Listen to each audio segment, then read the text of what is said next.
Quero convidar você para orar mais uma vez. Feche os teus olhos e eleve a tua mente, o teu coração mais uma vez ao Senhor.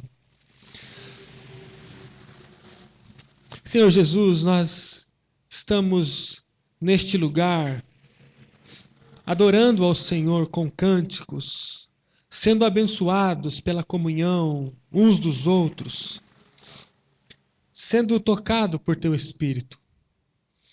Nesta hora, Senhor, nós suplicamos para que a tua palavra entre na nossa vida de tal forma que haja uma mudança nos aspectos e nas áreas que precisam em cada um de nós.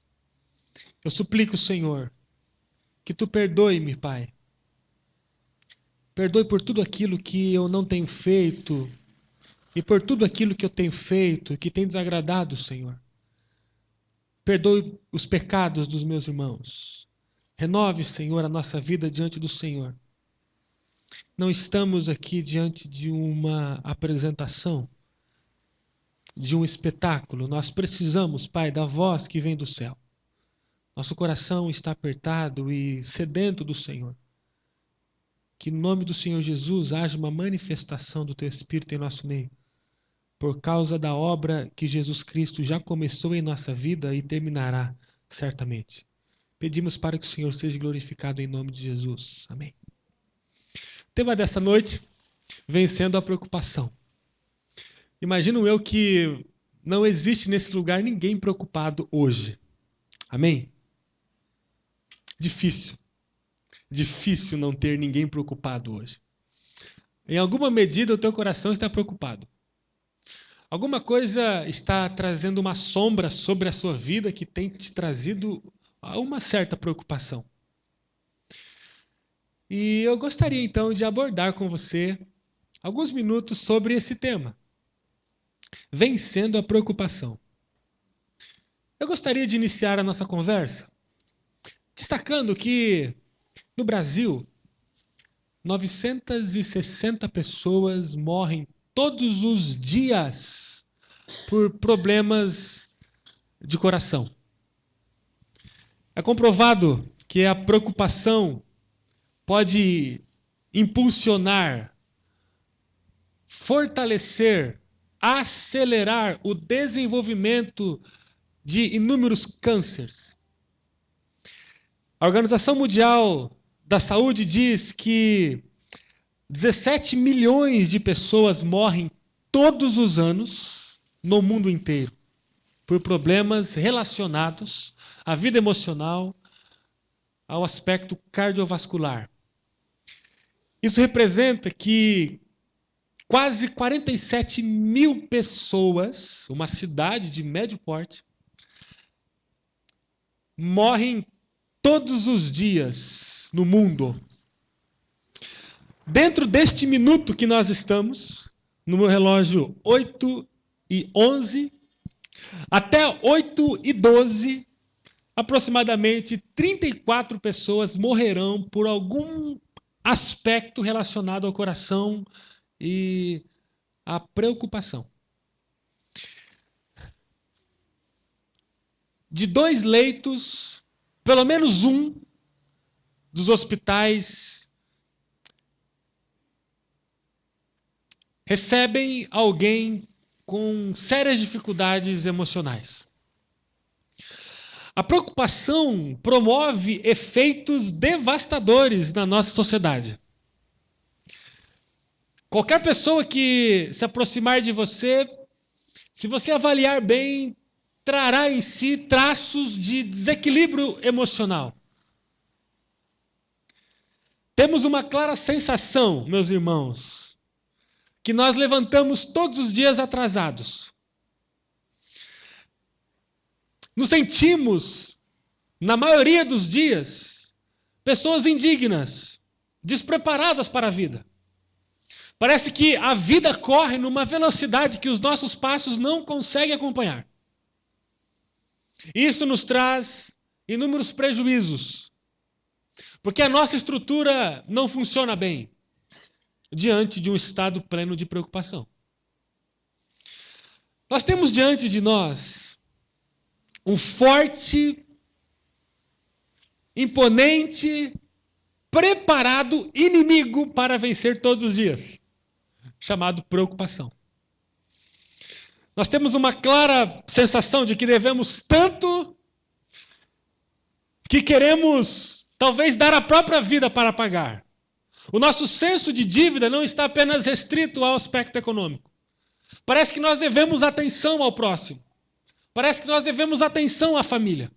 Parece que devemos atenção ao nosso vizinho. Parece que não desenvolvemos com plenitude ou com uma mínima condição decente a nossa cidadania. Parece que nós não conseguimos corresponder à vida e por isso nosso coração tende a cair num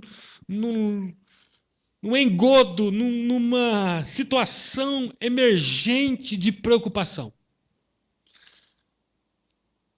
A questão é que nós precisamos vencer a preocupação. E a nossa conversa, a mensagem desta noite, vai nos propor um desafio a partir da palavra santa, permanente, real, poderosa de Deus, para vencermos este tão temido inimigo, a preocupação.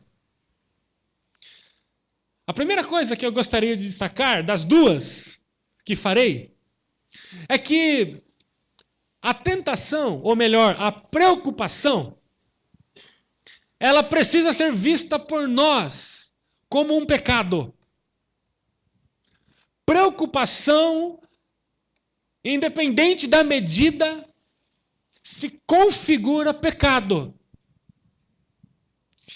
Se a preocupação tomar conta de forma desenfreada da nossa vida, do nosso coração, nós iremos diretamente entristecer a Deus. Por quê? Porque preocupação está no lado oposto do patamar que Deus deseja que nós alcancemos e vivamos, ou vivamos. A questão é que nós, por nossa estrutura, nós não conseguimos. Parece que estamos sempre predispostos a confiar em Deus, a viver uma vida em Deus, a andar segundo o espaço, o caminho que Deus preparou, mas parece que a tentação sempre vem com mais força e nos retira de um propósito maravilhoso de Deus. O fato é que o pecado habita em nós e o pecado se expressa em minha e em sua vida através da preocupação exacerbada, exagerada, desenfreada. Por que preocupação é uma afronta e um pecado a Deus? Simplesmente porque preocupação é uma desconfiança da fidelidade de Deus para conosco. A preocupação vai contra inúmeras verdades apresentadas na palavra do Senhor. E eu passo a expor para você. Acompanhe comigo. Romanos 8, versículo 28. Quando nós lemos, sabemos que todas as coisas cooperam para o bem daqueles que amam a Deus, daqueles que são chamados segundo o seu propósito. A preocupação nos diz, isso é mentira. Nem todas as coisas corroboram, contribuem para aqueles que amam a Deus. Algumas coisas são maléficas, algumas coisas são pejorativas, são perniciosas, algumas coisas vão atingir você. A preocupação nos oferece essa informação e esta, entre aspas, verdade. Outro texto, Paulo dizendo aos Filipenses, tudo posso naquele que me fortalece. A preocupação diz, isso é mentira. Você pode algumas coisas em Deus, mas todas as coisas não. A preocupação nos coloca no estado de insegurança que conduz, influencia, sinaliza para o nosso coração que em nem todas as coisas Deus nos fortalece. Mas a palavra de Deus diz, nós podemos todas as coisas naquele que nos fortalece. Outro texto, Filipenses 4:19. Olha o que o Paulo vai dizer.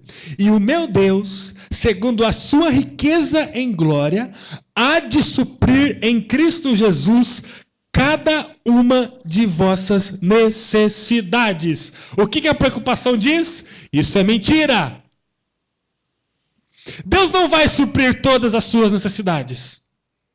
É bom você encher o teu coração mesmo de preocupação. Por que a preocupação é pecado? Porque a preocupação vai contra a palavra de Deus. Outro texto, Hebreus capítulo 13, versículo 5. Olha o que a palavra de Deus nos diz. Isso é Deus dizendo através do autor da carta aos Hebreus. De maneira alguma deixarei você. Jamais te abandonarei. O que a preocupação vai dizer? Isso é mentira. Em alguns momentos Deus pode abandonar você.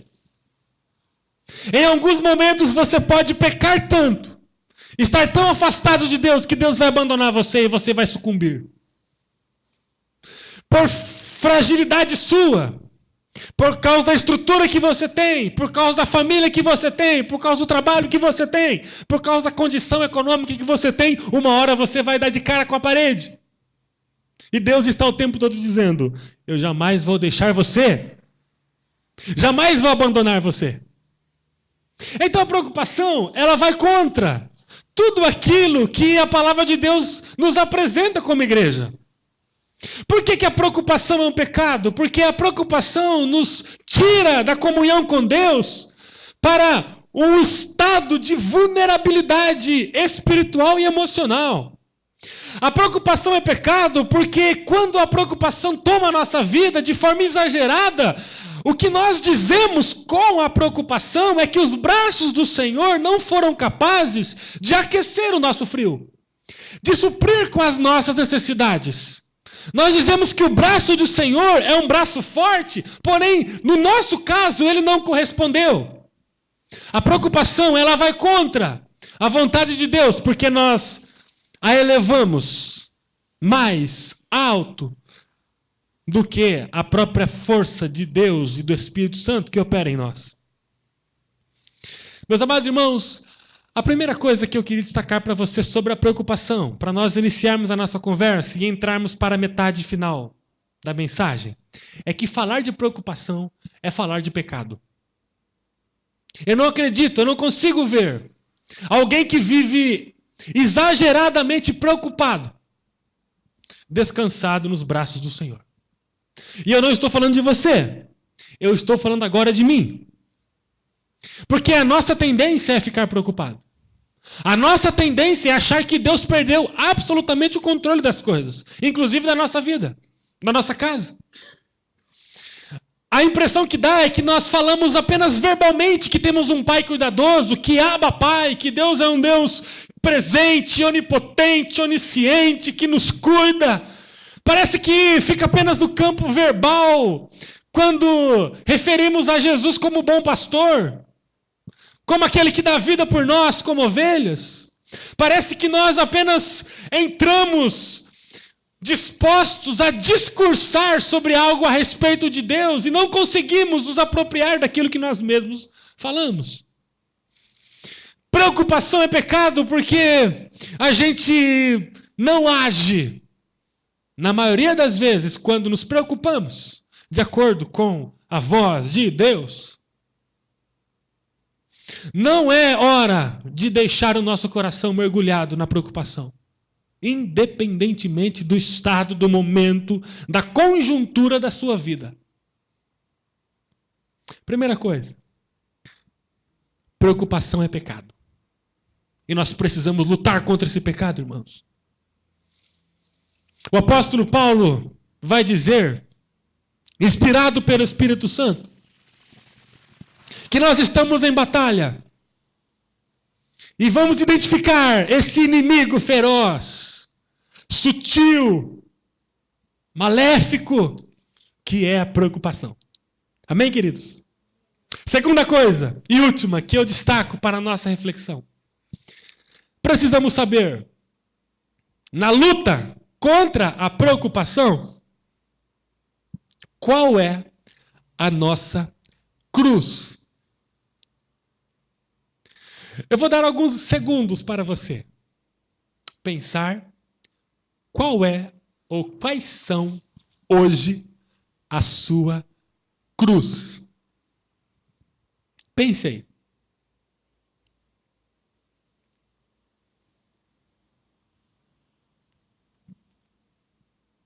Tá fácil, tá difícil? Tá fácil?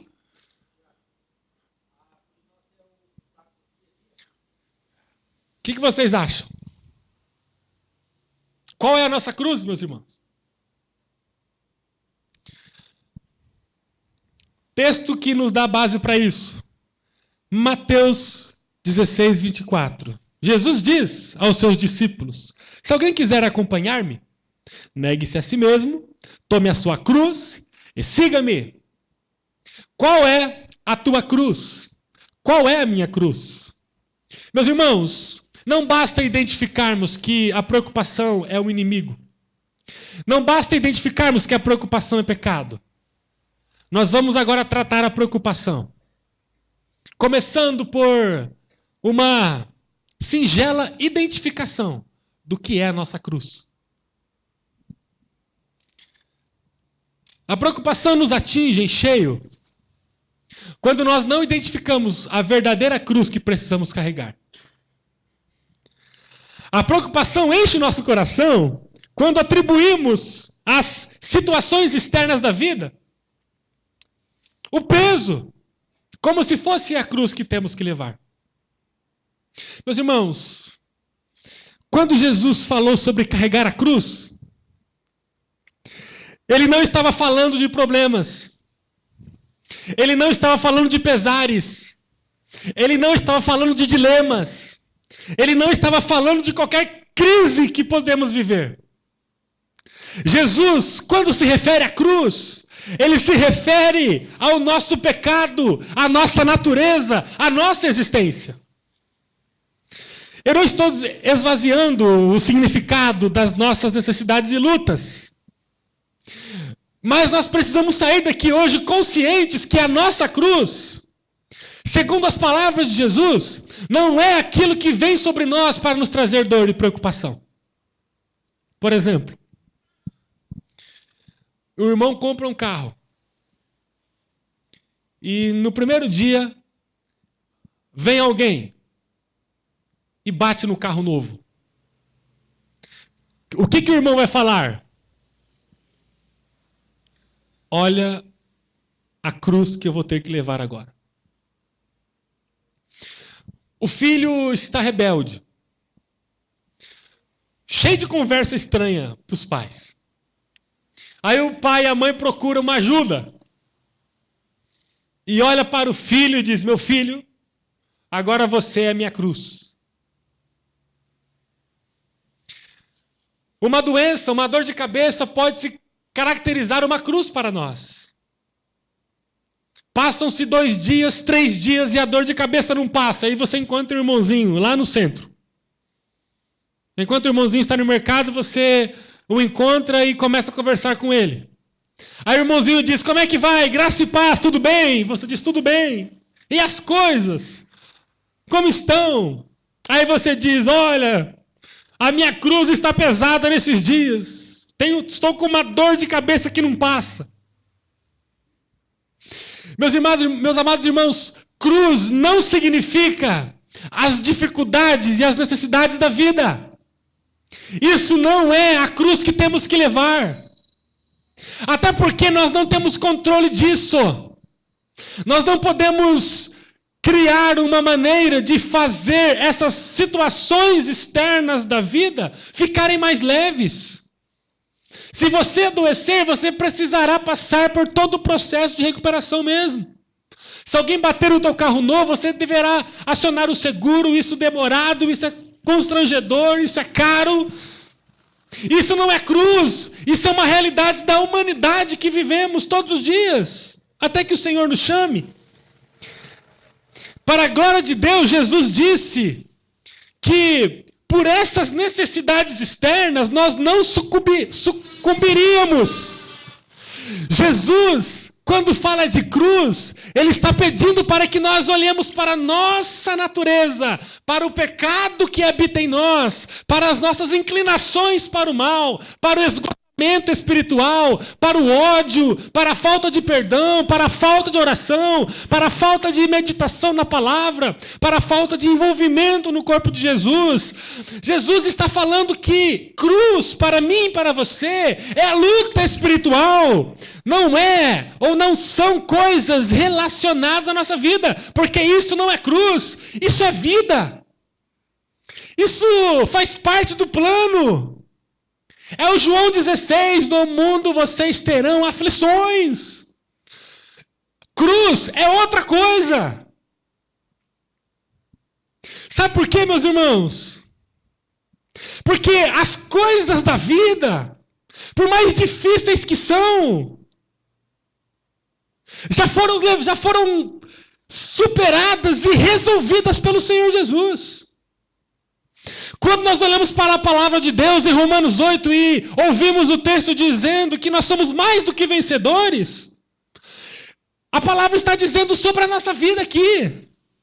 Nós não estamos aqui em risco de perder, porque a nossa vida está assegurada em Jesus. Com fome, com pouca água, com nada de água, com doenças, com câncer, com qualquer coisa que pode nos afetar, nós somos vitoriosos. Isso não é cruz, essa cruz Jesus levou. É Isaías capítulo 53. O profeta Isaías profetizando acerca de Jesus. Ele levou sobre si o nosso pecado, as enfermidades, o castigo que hoje nos traz a paz estava sobre ele. E por suas pisaduras nós já fomos sarados. Nós não temos cruz, ou não temos cruzes para levar durante essa semana. Nós precisamos aprender a viver a vida descansados no Senhor. Meus irmãos, o pastor Fernando Brandão contou no Congresso Multiplique uma experiência de um irmão que ele conheceu. Eu não vou conseguir, obviamente, reproduzir na íntegra o testemunho que o pastor Fernando deu. Mas o pastor Fernando disse que esse irmão era um irmão muito animado, envolvido na obra do Senhor, sempre abundante, sempre grato. Até que, certa altura da sua vida, esse irmão descobriu que estava com câncer. Ele estava com leucemia. E quando esse irmão procurou o pastor Fernando para compartilhar a notícia, o pastor Fernando ficou surpreso com a maneira que ele colocou diante do pastor Fernando a situação. Ele disse: pastor Fernando, o médico disse que eu estou com leucemia. O pastor Fernando ficou surpreso e disse: você tem certeza que o nome é esse? Ele disse: sim, leucemia. O pastor Fernando perguntou: você sabe qual que é a gravidade desta doença? Esse irmão disse: pastor, eu não sei qual é a gravidade, mas eu sei que Deus está no comando. E Deus está no controle. Aí o pastor Fernando acompanhou todo o processo desse irmão. Logo na mesma semana, esse irmão foi internado. E o pastor Fernando foi visitá-lo. Depois de alguns dias, o irmão já estava abatido, pálido. E a pergunta do pastor Fernando foi: como está, meu irmão? Ele falou: pastor, eu não disse que Deus estava no comando? É mesmo? Por quê? Você recebeu algum diagnóstico diferente? Deus curou a sua vida? Ele disse: não. Mas chega mais. Então esse irmão pegou o pastor Fernando e foi no corredor do hospital onde ele estava. E disse assim: esse aqui é o fulano. Já apresentei Jesus Cristo para ele. Olha a alegria dele, dá uma olhada no rosto dele. Vem aqui, pastor, eu vou te apresentar outro. Esse aqui é o ciclano. Já orei com ele já. Estou trabalhando melhor na vida dele.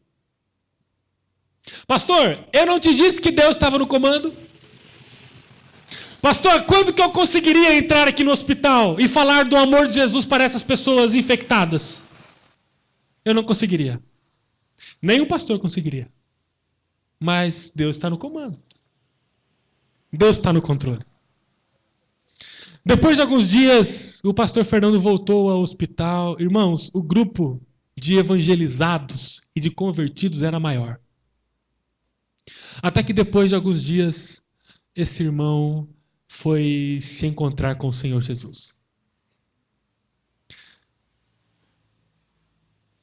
Vai dizer a ele que a cruz dele era a doença dele. Ele vai dizer assim, não.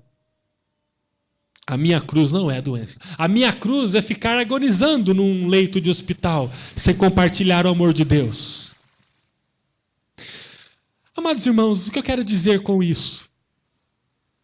É que eu e você temos que descansar o nosso coração do Senhor. Irmãos, não é fácil, é uma tarefa difícil. Porque quando nós estamos diante do Getsemane, a gente tem o nosso coração apertado. E a nossa tendência é ficar tão preocupado, a ponto de desconsiderar tantos versículos que nós lemos aqui, pronunciados pelo próprio Deus, como por exemplo Hebreus 13:5. Eu não vou desamparar você. As coisas da nossa vida, amados irmãos, já foram superadas por Jesus Cristo. Eu não sei quanto tempo que você vai viver. Não sei se você vai conseguir comprar a casa que você gostaria. Não sei se você vai galgar a carreira profissional que você gostaria. Não sei se você vai ter os filhos que você gostaria. O casamento que você gostaria. Mas eu quero te dizer, se você tem experiência com Jesus Cristo, todas as coisas já foram superadas pela obra de Jesus. O que nós temos que levar todos os dias é a nossa natureza e as nossas vontades e cravá-las na cruz de Jesus. Meus irmãos, as nossas lutas não podem ser as realidades naturais que todas as semanas nós enfrentamos. Não olhe o seu chefe como uma cruz que você tem que levar todos os dias, porque ele não é. Ame o seu chefe. Honre e seja o melhor funcionário na empresa que você trabalha. A sua cruz não é o teu esposo, a tua esposa, os teus filhos. Ame incondicionalmente a sua família, porque ela não é a tua cruz. A tua cruz não é a tua igreja, não é o teu pastor, os teus líderes. Ame a tua igreja, ame o teu pastor, ame os teus líderes, porque isso não significa que são tua cruz. A tua cruz não é o pouco salário que você ganha. Agradeça a Deus por aquilo que Ele tem dado a você, porque isso não tem nada a ver com cruz. Se esforce mais, estude mais. E se ainda assim você não conseguir, tenha um coração grato, porque o teu coração não pode ficar preocupado, olhando para o outro, achando que você está em demérito com Deus, sendo desprestigiado por Deus, que isso não é verdade. Eu quero terminar, irmãos. Eu quero ler esse texto com você. Mateus 6. Acompanhe comigo na versão que está projetada. Olha só o que Jesus diz a nosso respeito. E no final do texto nós vamos reconhecer se precisamos viver preocupados ou não. O texto diz assim, Jesus dizendo, portanto eu lhes digo, não se preocupem com suas próprias vidas. Não se preocupem com suas próprias vidas. É Jesus dizendo, é Deus, o próprio Deus encarnado dizendo a mim e a você. quanto ao que há de comer ou de beber, nem com seus próprios corpos, quanto ao que há de vestir. Não é a vida mais importante do que a comida, o corpo mais importante do que a roupa? Observem as aves do céu. Onde estamos? Estamos certo? Travou tudo agora aqui. Observem as aves do céu. Não semeiam, nem colhem, nem armazenam em celeiros. Contudo, o Pai Celestial as alimenta. Não tem vocês muito mais valor do que elas? Quem de vocês, por mais que se preocupe, pode acrescentar uma hora que seja à sua vida? Portanto, não se preocupem, dizendo que vamos comer, ou que vamos beber, ou que vamos vestir. Pois os pagãos é que correm atrás dessas coisas. Mas o Pai Celestial sabe que vocês precisam delas.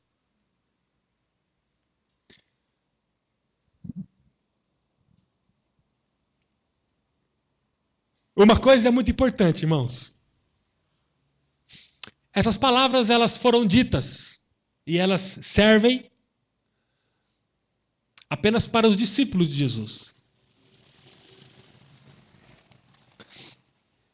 Para aqueles que consideram a missão que Jesus propôs à humanidade.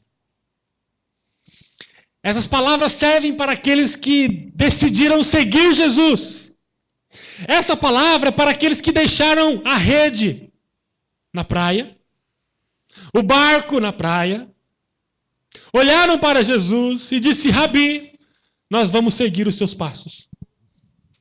Essas palavras são para aqueles que hoje vivem com o coração submetido à missão de Jesus Cristo.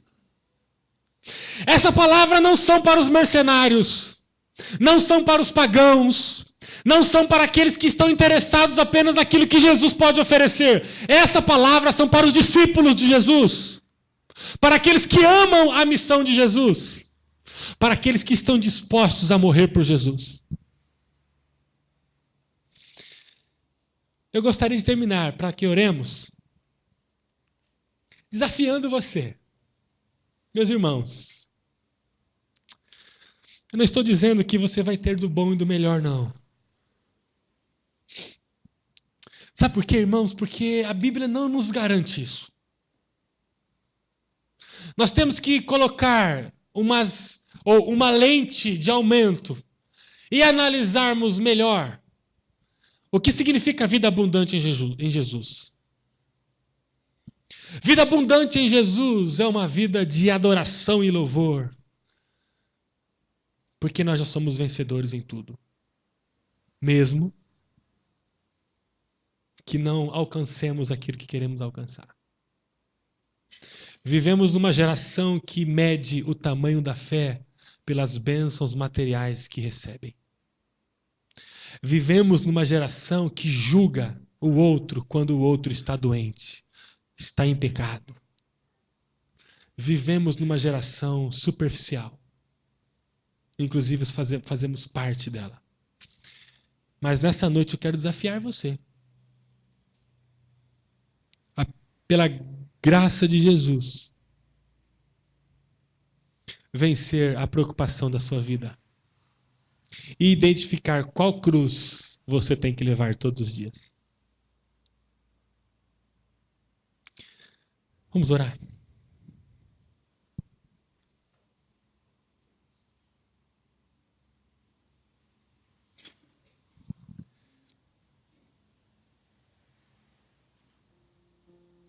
Eu tenho certeza que você não quer fazer parte das estatísticas que apontam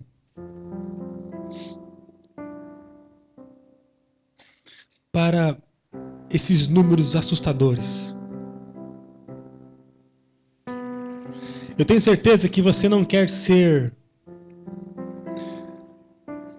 uma das 17 mil pessoas que todos os anos morrem no mundo de tanta preocupação. Eu tenho certeza que você não quer envelhecer precocemente. Eu tenho certeza que você quer ter tempo de qualidade com seus filhos, com seus netos. Eu tenho certeza que você quer desfrutar da vida abundante que Jesus Cristo conquistou para nós, sendo luz, bênção, aonde quer que você viva, ainda que você viva apenas numa casa simples de madeira.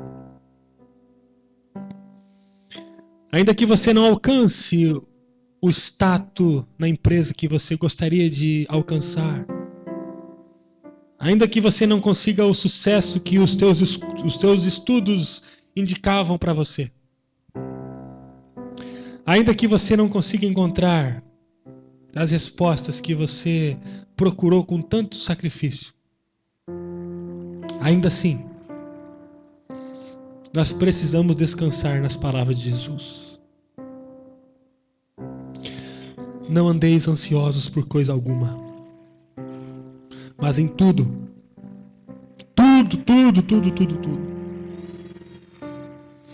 pela oração e com ação de graças, apresente suas vidas ao Senhor. Porque a paz de Deus, que excede todo o entendimento, guardará os seus corações e as suas mentes em Cristo Jesus.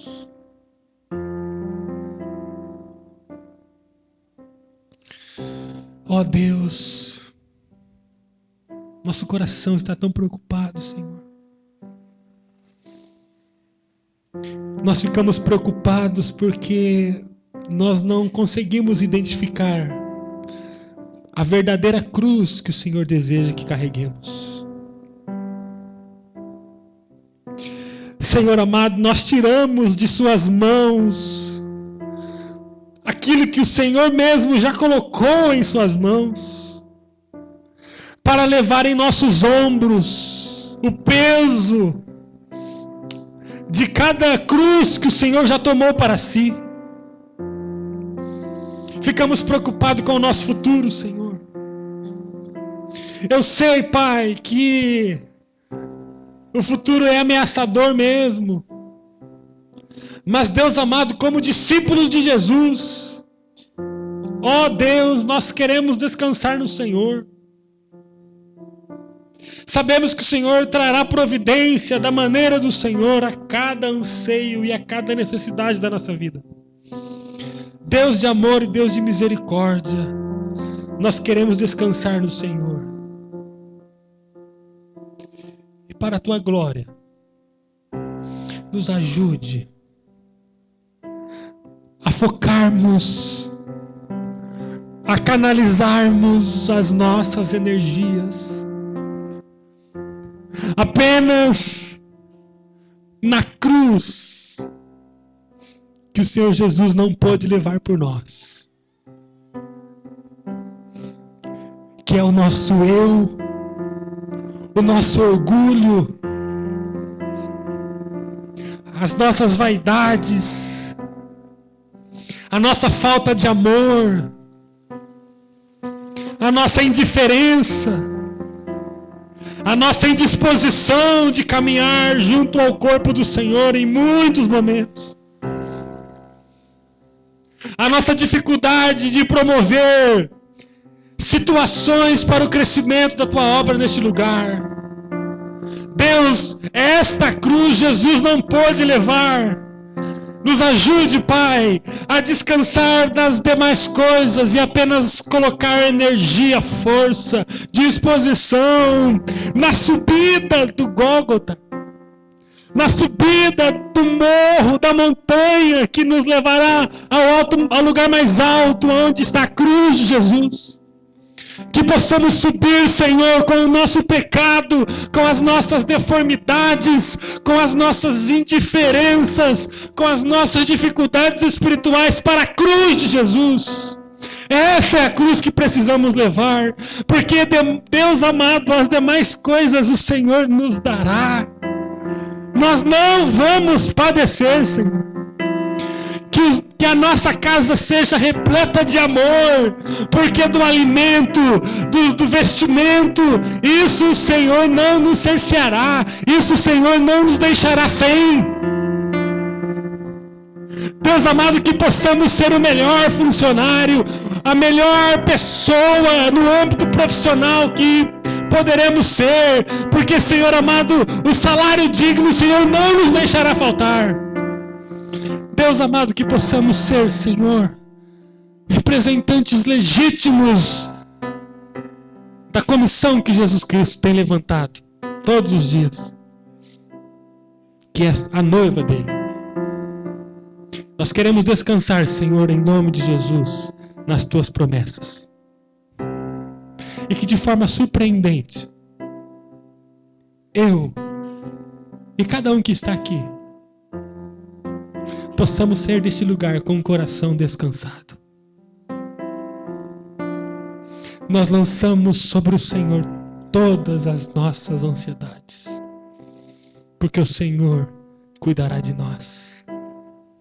Foi o Senhor mesmo quem disse, e o Senhor não poderia mentir.